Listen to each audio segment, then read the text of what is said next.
Mga idol, samahan niyo po ako mag-adobo ng galunggong. So, ang galunggong ko, tapos lalagyan ko ng maraming sili. Wala kasi akong red. So, wala akong sibuyas lang saka ginger. Wala akong luya. Dahil tapos pa lang yung tag-ulan sa amin. So, ano lang natin, ikakat lang natin yung sibuyas. So, ang cut ko guys, ganito lang siya. Oh. Ganun. Tapos ito, pipit-pitin natin yung luya. So, paluin lang natin. Saka hindi ako nag-remove ng skin kasi yung vitamins ng luya is nasa skin. So, pag nagluluto talaga ako, yung sinasama ko yung skin niya. Kasi maganda yan sa katawan. So, maraming luya ako kasi walang bawang. Saka sibuyas. So, ganyan lang siya, guys. Okay, mag-init na tayo ng kawali. So, maglalagay tayo ng mantika.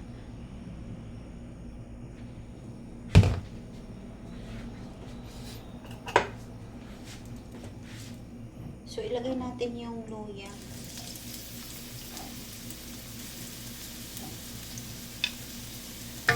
So, i-fry muna natin yung luya.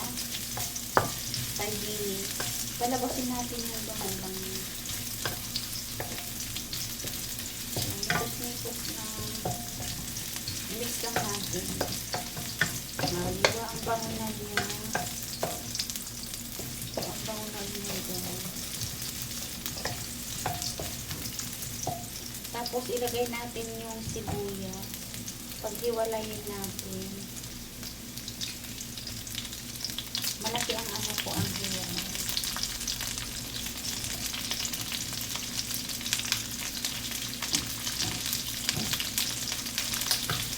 So, i-mix lang natin.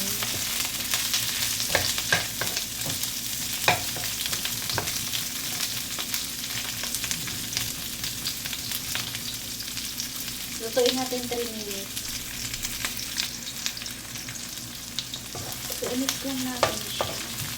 So, ang bangus. Kahit sibuyas lang sa kaan. Mabango siya.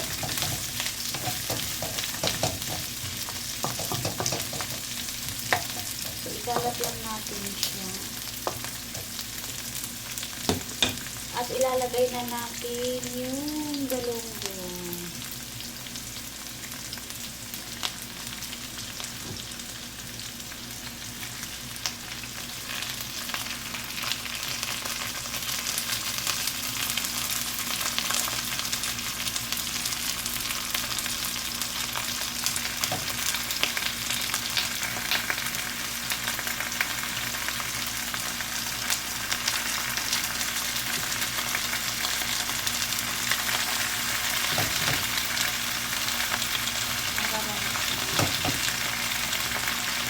So, hihinaan natin yung apoy.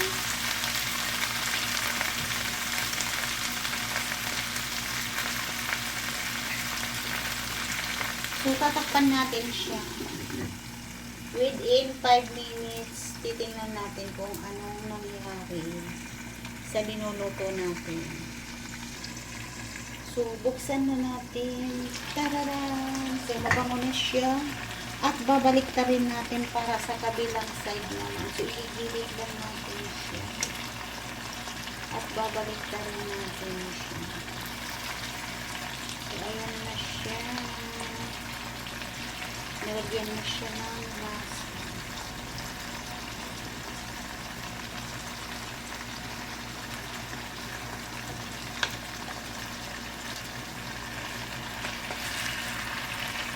So, dahan-dahanin lang natin para hindi na sira yung isda. So, kasi ang isda, mas madali siyang lutuin siya. So, dito naman yung dalawa. So, baliktarin lang natin lahat.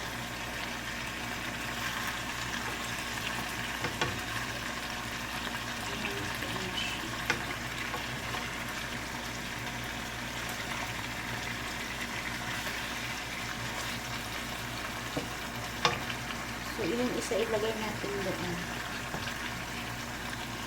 Dito. Ang bango guys. So, ngayon lalagyan natin ng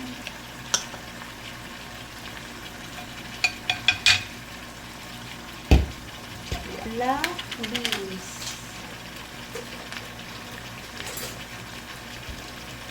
So, maglalagay tayo ng black beans.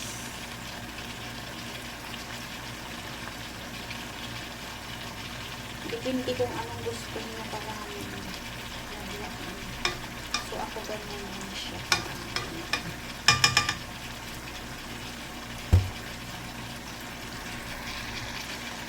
So, maglalagay ako ng oyster sauce lang. Yung ilalagay natin ito.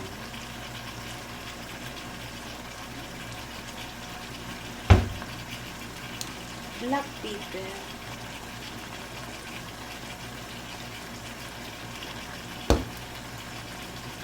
Bay leaves. At maglalagay ako ng maraming sili. Kasi inuulam ko na nito. Sarap kaya yan. Isang balot yan. Lalagay natin ito. So, tatakpan natin within 5 minutes more. So, 5 minutes more. Tingnan na natin. Ito. So, maglalagay muna tayo ng magic syrup para sa marap. So, dami-damihan natin. So, hindi tayo maglalagay ng asin kasi baka maalat. Yung black beans is maalat siya.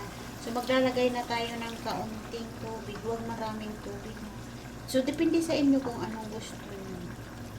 Kasi masarap naman yung sauce na iulam sa kanin. At, lagyan ng miso. So, ako guys, inuulam ko kaya yan. So, ayan na. At haluin lang natin palalim. Para yung isda hindi madurog.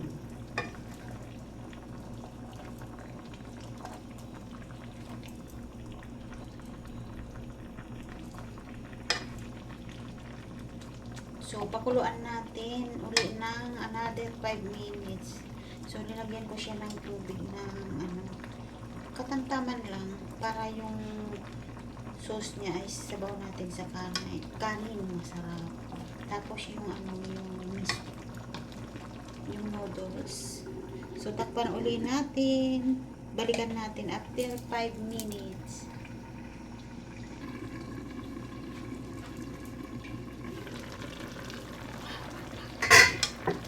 So, ipos lang natin.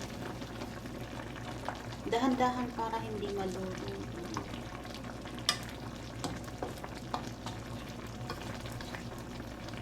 So, titikman natin kung anong lasa.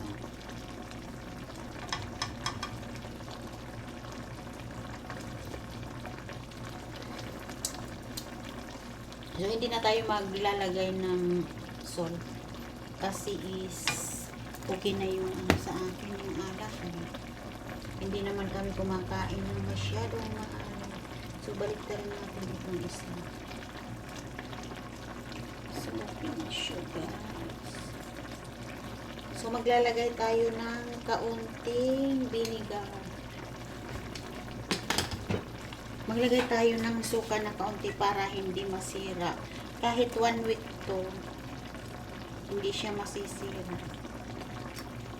So, pag naglalagay kayo ng suka, huwag nyo hahaluin para matibay na hindi masira. So, takpan lang natin siya.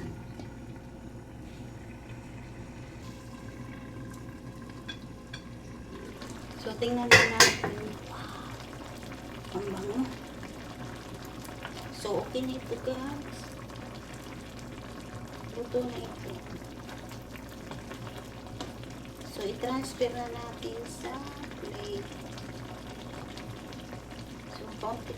Marami din ng kaunting nindang. Guys, yung tubig.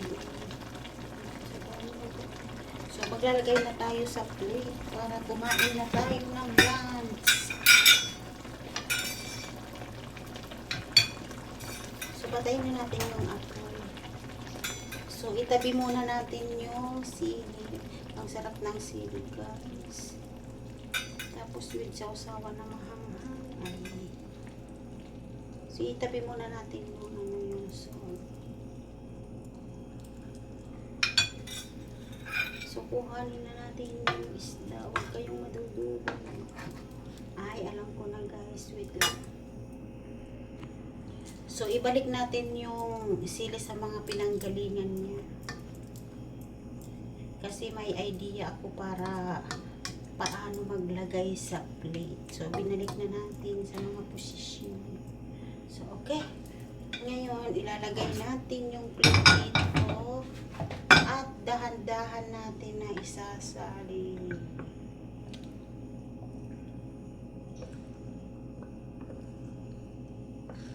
So, alalay lang para hindi lumabas. Oh, lumabas siya. So, okay lang. Oh. So, ito sayang eh. Diyan muna natin. Ugasan ko yan mamaya, guys, kasi sayang. Ang sarap pa naman ng sili. So, yan na.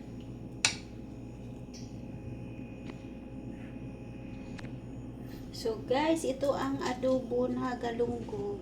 Maraming salamat po sa lahat ng nanonood ng video ko. Thank you for watching. Love you all, guys. God bless us all. So titikman natin yung sili.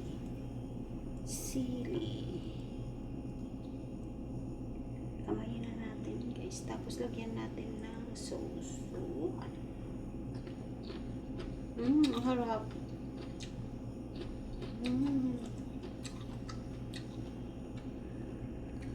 So, ang sarap, guys, ng sili. So, guys, maraming salamat po sa inyong lahat sa panonood ng video ko. Love you all, guys.